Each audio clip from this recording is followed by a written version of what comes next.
Hi everyone.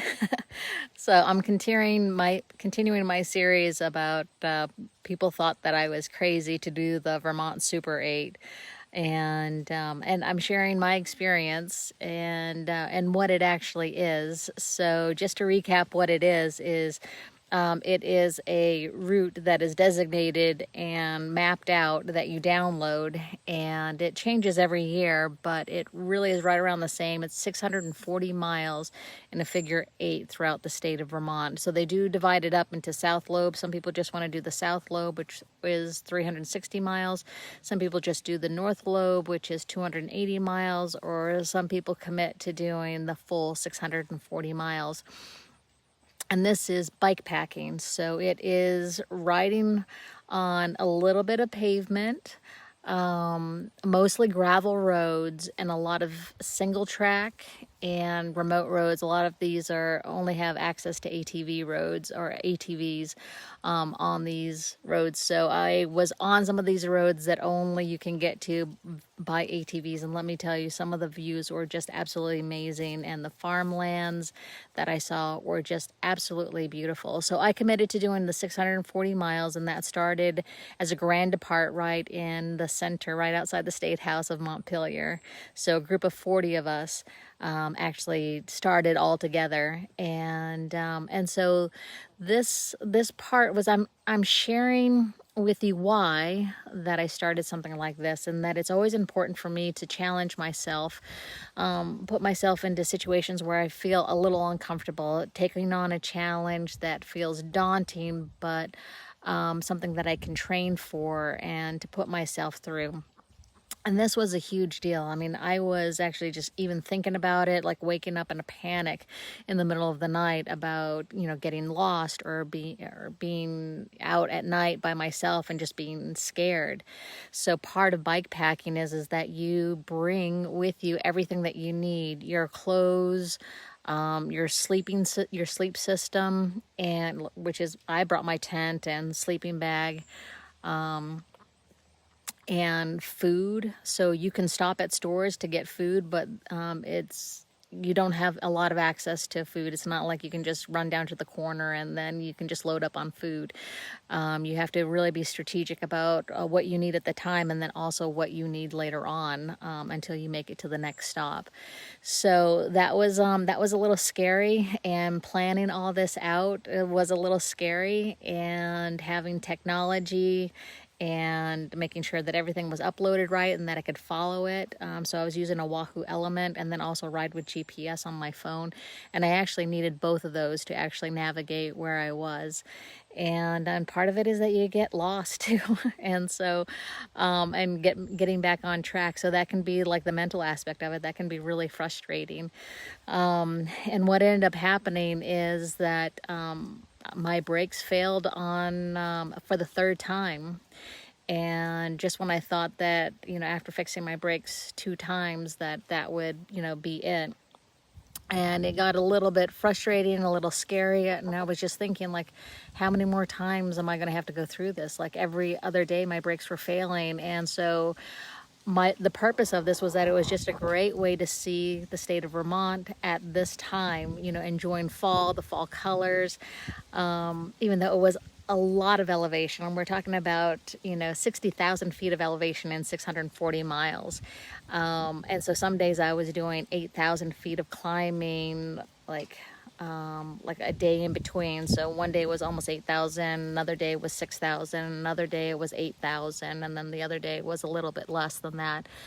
But through it all, I felt really strong. Like, I was getting stronger on the climbs as the days progressed, even though in the back of my mind I was worried about, my brakes failing and where am I going to get them fixed, and is the place going to be open, and where am I going to sleep, and all of that was really daunting and scary. But what this showed me is that I can take care of myself, and with some planning, that you stop at these stores, and I met some really amazing people that were just so helpful and wanted to know what I was doing and curious. And that was the fun part of it. And then also I was in the Green Mountain National Forest one of the last nights, and camping out next to the stream. was just absolutely beautiful. But right before that, I met another bike packer. His name was Scott, and he was ribbing me a little bit. Like I didn't realize that he was actually doing this on purpose. But so I was following one of the Catamount cross country ski paths along a reservoir, and and so he was telling me, he's just like, do you know what's going on ahead? And I don't like to look at what I'm doing or know what I'm doing. It's just like, I just face that challenge when I get to it. I don't want to think ahead of time. And so he was just like, oh, it's one of the worst. It's like one of the hardest sections that you'll ever go through. He's like, what time is it now? Is it 1 o'clock? All right, you're going to be there all night long. You just plan on being there through the night. And I'm like, I started to freak out a little bit, like worrying about what I'm going to be going through, because what I just went through was terrible. There were some really difficult roads. I was getting really cut up with some briars. I couldn't ride through all this thick mud. It had just rained a lot, and I was also in the middle of nowhere. No one else was around. And also you start to think about the animals that are that are there. Like this was serious moose country and bear country that I was going through.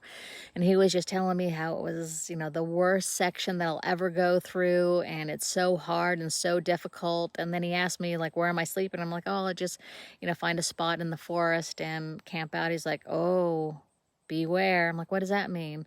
Oh, and he just wouldn't get into it. Of course, it gets into my head too. And then I started, so I left him, and of course, my mind was just going crazy about what's coming up, and I don't like to be like that.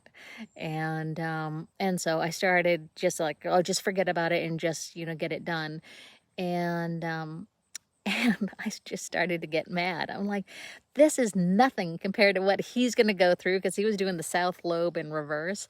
Like, this is nothing compared to what he's going to go through. Like, if he thought this was the hard section, that is nothing compared to what's coming up for him. And so I was glad that I didn't let it deter me, that I just used it to fuel me on. And let me tell you, it was not easy at all. There was like chunks of gravel that I just couldn't ride over, that I had to push my bike up and through. But there were some soft sections through. There's some soft forest floor that I could ride through. It was still really challenging. And then right before I was descending, I had lost my brakes at that time, and every descent I had to walk my bike. And the documentary team was doing some filming there too. And I was like right about 3 miles before I was actually going to come out of the forest. But that means, like, when I was coming out and going into Bennington, there was nothing there. There's no place to stay. The bike shop was closed that was in Bennington, and the next bike shop was actually 68 miles away. So a lot of thoughts were running through my head about what to do and what that was going to look like. And so I decided to camp out next to this river, and I had to call it at that point. There's no way that I could run my bike with no brakes for 68 miles to the nearest bike shop to get it fixed, only to have to go through that again. Just the terrain was just so difficult that it was just chewing away. It was like sandpaper on my brake pads. And so I was just going through them every day. So that just shows you what kind of conditions that I was going through at that time. So my question to you is, are you interested in bike packing? Does this intrigue you? What is it maybe in your own life that you would like to do that kind of scares you a little bit? What is the next step that you could do? Maybe research and find somebody that's doing something that you want to do, and just kind of pick their brain and have a discussion with them. I encourage you to do that, because a lot of times, even like for me, where I was panicking with this big event that I was taking part in, it was just like, it wasn't as hard as I thought it would be. Like, it was tough. There were some really tough days, and you really had to manage yourself. But it also taught me a lot. And I am much stronger mentally, physically, because of it. So I'd like to get your thoughts on what you thought about this. What are some of your takeaways that maybe you enjoyed and that maybe you'd like to learn more about? Just hit me up and just comment.